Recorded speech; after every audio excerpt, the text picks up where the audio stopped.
back to 100 blocks in 2025. We're going to work on our block number 70 today. I can't believe it. So it's our block number 70. We're doing it straight out of the Tula book. We are going to make a blue block today. Let's take a look. All right, we're working on block number 52. This is on page 118, 119 in Tula's modern book. And this is a very simple, not super modern block. It's pretty traditional block, but we're going to take a look at it anyway. And our last block we did as what I call the stitch and flip method. So I thought we would do the same thing with this block. So we do have half square triangles here down the center. Normally our method would be to cut some squares oversized, and we would cut 2 squares. We would make our half square triangles and we would have an extra left over. But this time I'm just going to do a stitch and flip method, which is what we did with our last block. So let's take a look. So we have 2 different prints here. One's a solid, one is a kind of a wacky print or a psychedelic-y type print. And we start the block with a 2.5 by 4.5 inch rectangle of the solid and a 2.5 inch square of the solid. We have the same thing on the other side of the block, rectangle and square in our print. And then we have these 3 half square triangles going down through the center of the block. And again, we're going to stitch and flip these. So we could oversize and cut 2 squares and we'd wind up with 4 half square triangles. We only need 3. But this time I thought it would be fun just to do a stitch and flip method because it really doesn't make any difference here. And it's just another way to make a half square triangle in this particular circumstance and not have one left over. So the first thing I did was I cut some squares. Here's our little rectangle that we need. And I have one out of both our solid and our print. So there they are right there. And then I have our squares. So first I'm going to do my solid square and then I'm going to do my print square right here. So that's how we're going to build our block. And then straight through the center we're going to have our half square triangles. And so what I did is I cut 3 more squares the same size and they will go down through the center of the block. And I cut 3 squares of the floral, or in this case the focus print, and those are going to go on top. So instead of oversizing, drawing a line through the center, sewing 1/4 inch on both sides, all I'm going to do with these squares, put them together and sew diagonally across. And then when I flip them open, I will have to trim out a little behind, but I'll have that perfect half square triangle seam all the way up the block. So let me go ahead and do our stitch and flip on these centers, and then we'll come back and look at the construction of the block from there. So real quick, everyone, I've sewed a couple of these squares together, and I just wanted to show you this little product that I'm using and one of the reasons why I am doing the stitch and flip method this way. So if you see here, I have this little piece of washi tape. This is diagonal seam tape. It comes on a roll like this. It's just washi tape.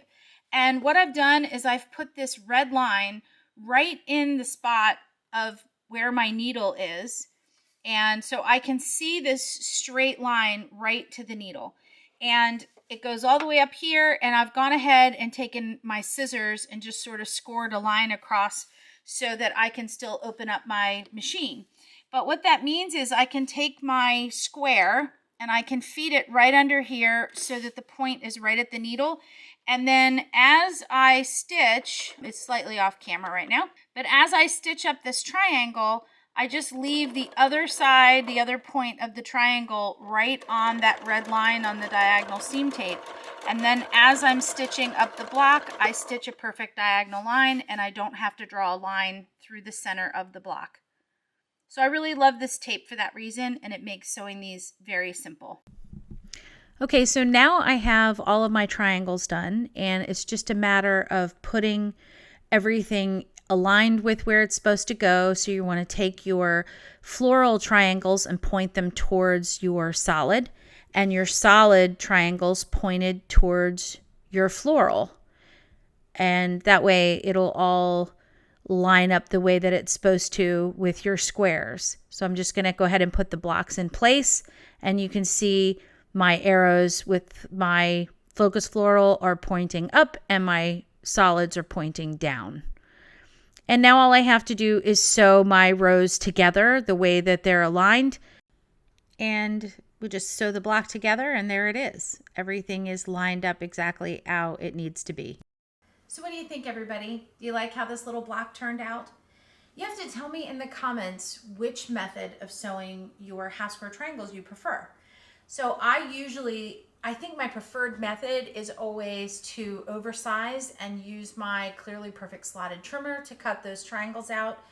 But if you just have to make a few, or it's not like a huge big process, having that diagonal seam tape and just sewing from corner to corner, if you're doing that stitch and flip method, makes it really easy. That seam tape worked great, and we got our little block out really quickly. You can do exactly the same thing with your diagonal seam tape if you line up the block with that needle position going through the center, or you can line up where the needle position is going to one side or the other on that black line, and then run your triangle tip right down that red center line. You can accomplish the same thing without having to draw that diagonal line on the back of your block every time. So that diagonal seam tape is really great. It can be scored so you can still open your bobbin case. You can still open the part of your machine to clean it.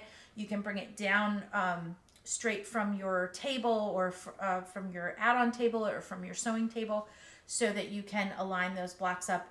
And it's very easy to peel off, and it's very easy to replace, and that roll will last you forever and ever. So the link for that is in the description box. In the meantime, you got to keep making more blocks. We're almost there. We're 70% done now, because this is our 70th block. So I'm really excited about that. If you're just finding us on YouTube, well, there's a playlist. Go to our playlist on YouTube, 100 Blocks in 2025. You can find all of those videos there. Lots of inspiration for this project. Or you can just come and see what else we have to offer on cabinquilters.com.